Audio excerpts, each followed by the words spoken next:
Hello everybody.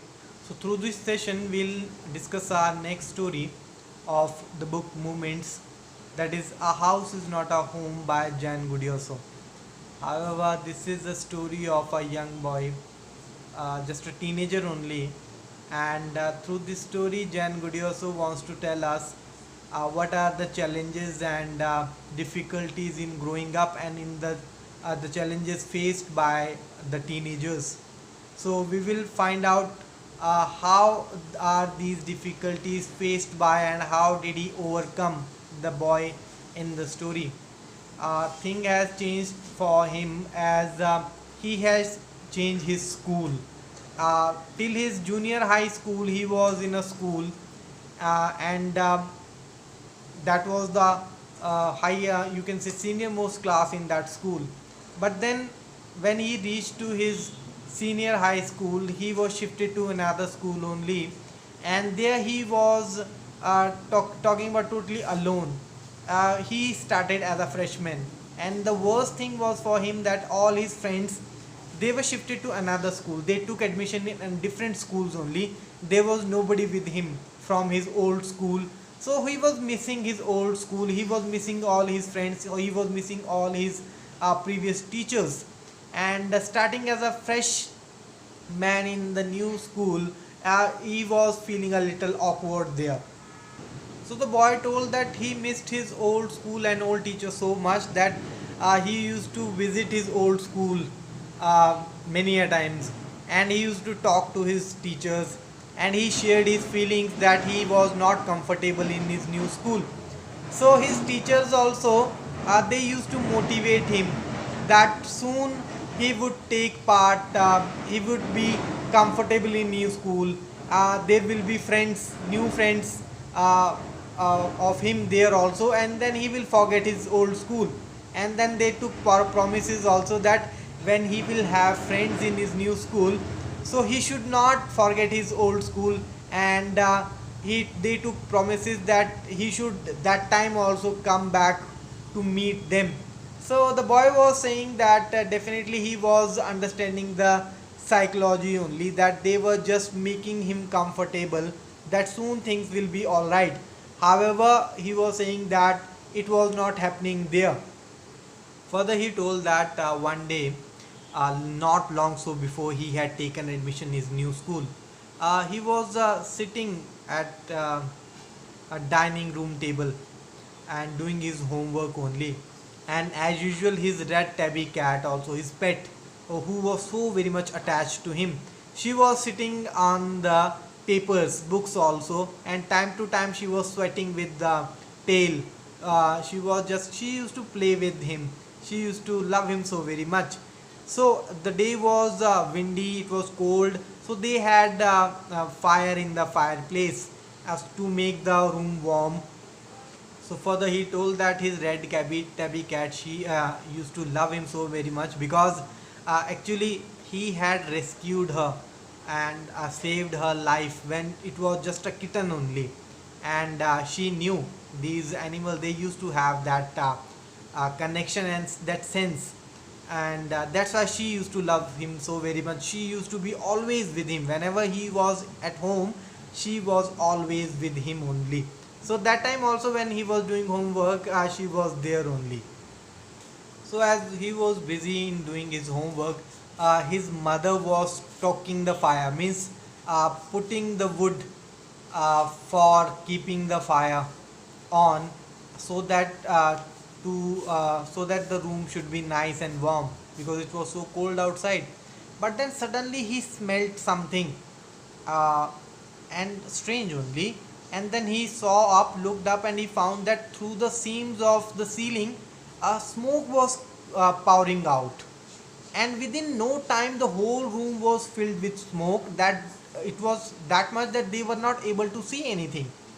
And all of a sudden, the house caught fire.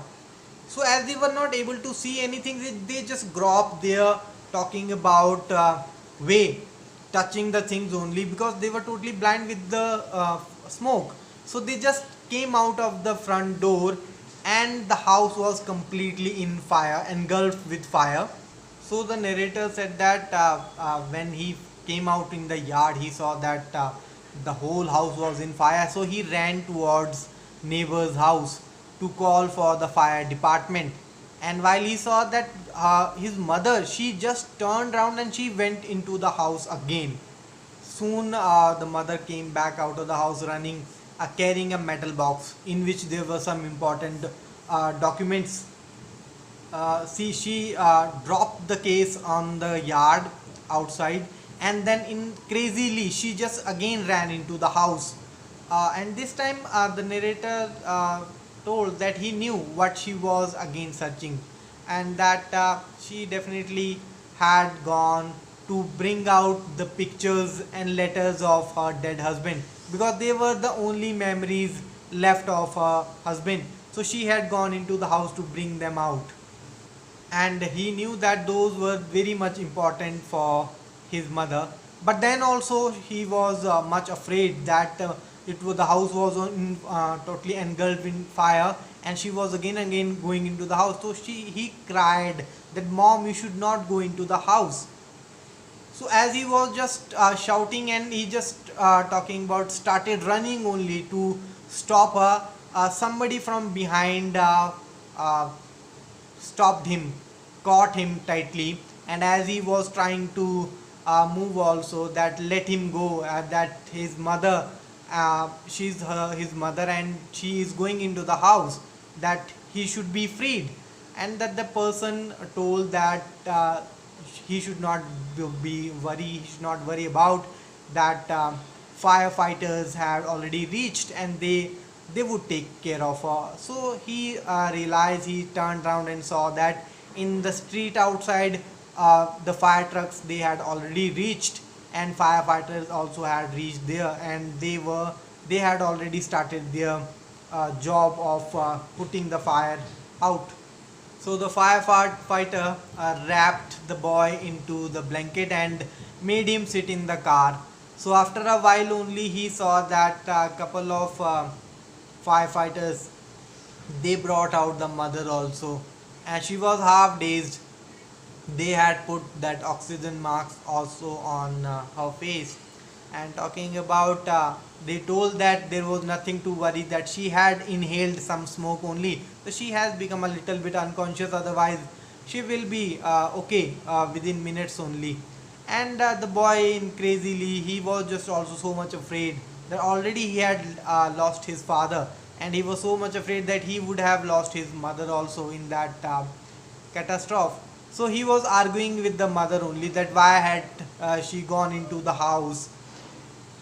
So the boy said that they were sitting there and watching helplessly burning their house down, where when these firefighters, they were working so much hard to put the fire out, but then also they were not able to. The whole house was just burnt totally, and whatever was not burnt, that was destroyed because of water.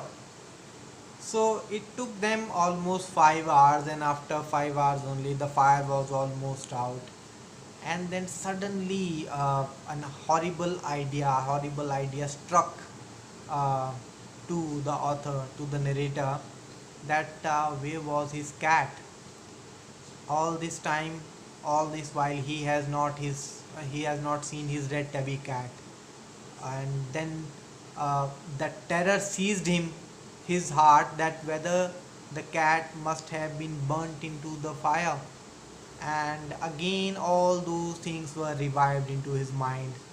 So at this moment we see the change in a teenager's mind, how the feelings used to affect a teenager.